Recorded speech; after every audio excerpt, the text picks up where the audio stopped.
আজকে যখন আমি সৈয়দপুরে নামবো ঠিক ওই মুহূর্তে পাইলট বলছিলেন, বিমান কর্তৃপক্ষ বলছিলেন যে আকাশের অবস্থা খুবই খারাপ, এজন্য এটা 20 মিনিট দেরি হবে। আমরা ঝড় তুফান থেকে অনেক দূরে অবস্থান করতেছি, আস্তে আস্তে নামবো। তখন খুব ভয় হচ্ছিল যে এই মাহফিলটা না জানে কি হয়।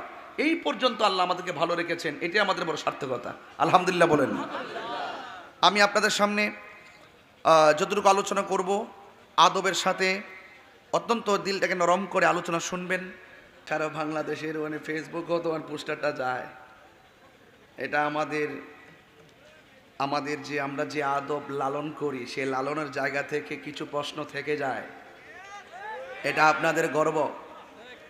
আল্লামা আলহাজ মুফতি উসমান গনি সালি হুজুর মদাজিল্লাহুল আলী, আল্লাহ পাক হুজুর হায়াতের মধ্যে বরকত দান করুন, আমিন পড়েন। আজকের মাহফিলে আমার ডানে বামে অনেক উলামায়ে কেরাম বসে আছেন। বিশেষ করে পাকেরহাট ইসলামিয়া কামিল মাদ্রাসার প্রিন্সিপাল হুজুর সারা মানে অনেক শ্রম অনেক কষ্ট দিয়ে এত বড় একটি ধর্মীয় বিদ্যাপীঠ কামিল মাদ্রাসা, সাধারণ চারটাখানি কথা না, খেদমত করতেছেন। আজকে আমার সাথে গাড়িতে আমরা একসাথে বসেছিলাম হুজুরের সাথে। হুজুর বলতেছেন যে মাদ্রাসা থেকে যে বাড়িতে যেতে মন চায় না, কাজ শেষ করে এশারের নামাজ আজান হয়ে যায় মাদ্রাসাতেই। এটাই হলো দিনের প্রতি দরদ, মাদ্রাসার প্রতি দরদ, তাই না? হুজুরও বসে আছেন, আমার ডানে বামে অনেক পীর মাশায়েখ উলামায়ে কেরাম বসে আছেন।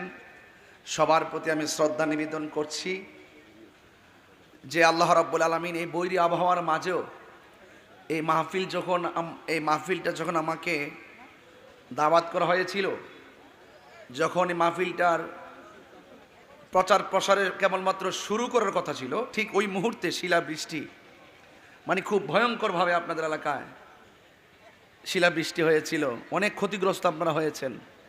আমাকে হুজুর জানিয়েছেন, হুজুর বলতেছেন যে এত ক্ষতি মানুষের হয়েছে, মন চাচ্ছে যে সব কিছু উজাড় করে দিয়ে মানুষের পাশে দাঁড়ানো। এখন এই মুহূর্তে মাহফিল কীভাবে কি করি?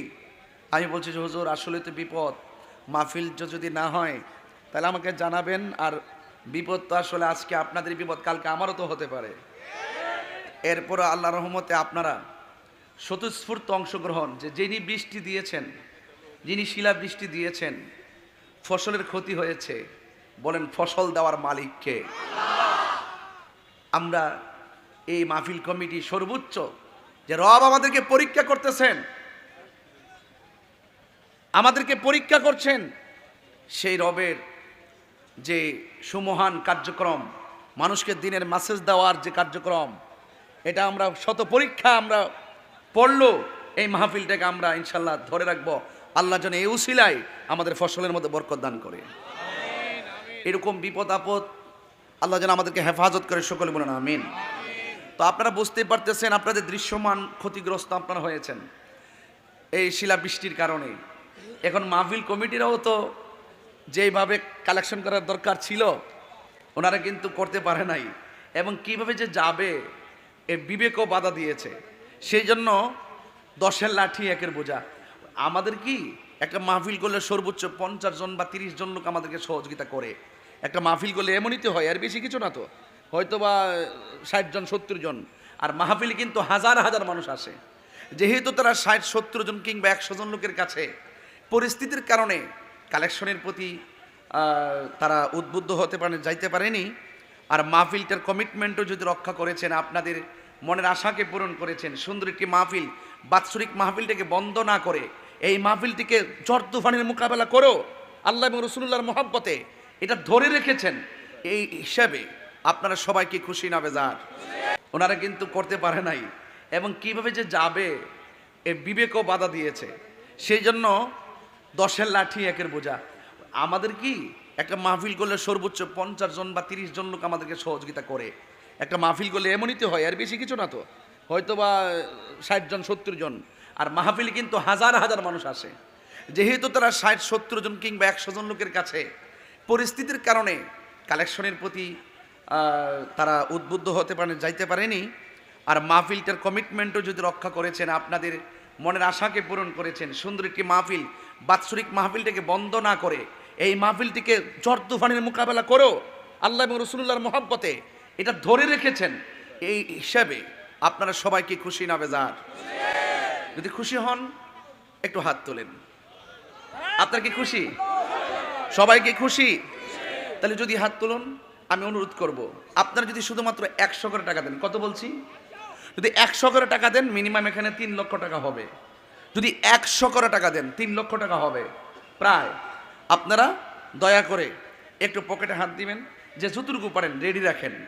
আর যদি মনে করেন যে মাহফিল আমরা নিয়ত করেছি 10,000, হ্যাঁ না এমনি কিছু লোক অসুবিধা নেই, পরে প্রবলেম হয়ে যাবে। এমনি গেলে সমস্যা নেই, এমনি গেলে সমস্যা নেই, পরে প্রবলেম হবে। নগদ নগদ নগদ, বাকি না। নগদ মানে কি আস্তে আস্তে যাবে আর আমি ওয়াজে ঢুকে যাব। 5 মিনিট হয়তো সময় এদিক সেদিক হবে, পরবর্তীতে আমি এই সুযোগটা হয়তো পাবো না। এই জন্য আপনাদেরকে অনুরোধ করলাম, আমার মাহফিল কমিটি যারা আছেন তারা জানো, অসুবিধা নেই। হ্যাঁ, সকলে বলি আলহামদুলিল্লাহ। তো আপনার মানসিকভাবে প্রস্তুত আছেন তো ইনশাল্লাহ? তাহলে আল্লাহ পাক যেন আমাদের সকলকে বোঝার তৌফিক দান করে, বলেন আমিন। সবাই মানসিক প্রস্তুত রাখবেন, কারণ আস-সাখী ও হাবিবুল্লাহ, দানশীল ব্যক্তি আল্লাহর বন্ধু। অনেকে এটাকে আয়েব মনে করে, আমি এটাকে আয়েব মনে করি না। অনেকে মনে করে যে ওই ওয়াজ শুনতে আসছি, কিসের কালেকশন শুরু করেছে। না, দান করলে ধন কমে না, বরং বাড়ে। আল্লাহর দেওয়া সম্পদ আল্লাহর মহব্বতে দিবেন, সেই ব্যাপারটি একটি মজলিসে উদ্বুদ্ধ করাটা হলো নিয়ামতের কাজ। কথা বলেন ঠিক না বেঠিক? এজন্য কেউ রাগ করবেন না। আপনি একা সওয়াব নেবেন কেন, সকলকে নেওয়ার সুযোগ করে দিবেন। 10 টাকা হোক দিয়ে সুযোগ করে দিবেন।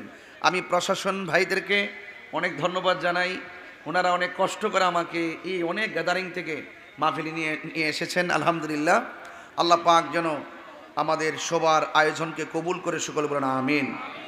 আমাদের আপনাদের গর্বিত সন্তান, আমার অত্যন্ত পরম প্রিয় শ্রদ্ধেয় আলহাজ আল্লামা মুফতি ওসমান গনি শাহ আলী হুজুর মদ্দাজিল্লাহ আলী হুজুর আমাকে খুব আদর করে দাওয়াত করেছেন, এবং আমিও অনেক চেষ্টা করেছি আমার কমিটমেন্টকে রক্ষা করার জন্য। বলুন, ইজ্জতের মালিক কে? আল্লাহ। হায়াতের মালিক কে? আল্লাহ। এই মাহফিল এনেছেন কে? আল্লাহ। বৃষ্টি দেওয়ার মালিক আল্লাহ। এই মুহূর্তে বৃষ্টি হলে আমরা কি রাগ করব? যিনি বৃষ্টি দিয়েছিলেন তিনি এখন বৃষ্টি বন্ধ রেখেছেন। আজকে যখন আমি সৈয়দপুরে নামবো, ঠিক ওই মুহূর্তে পাইলট বলছিলেন, বিমান কর্তৃপক্ষ বলছিলেন যে আকাশের অবস্থা খুবই খারাপ, এজন্য এটা 20 মিনিট দেরি হবে। আমরা ঝড় তুফান থেকে অনেক দূরে অবস্থান করতেছি, আস্তে আস্তে নামবো। তখন খুব ভয় হচ্ছিল যে এই মাহফিলটা না জানে কি হয়। এই পর্যন্ত আল্লাহ আমাদেরকে ভালো রেখেছেন, এটাই আমাদের বড় সার্থকতা। আলহামদুলিল্লাহ বলেন। আমি আপনাদের সামনে যতটুকু আলোচনা করব, আদবের সাথে অত্যন্ত দিলটাকে নরম করে আলোচনা শুনবেন।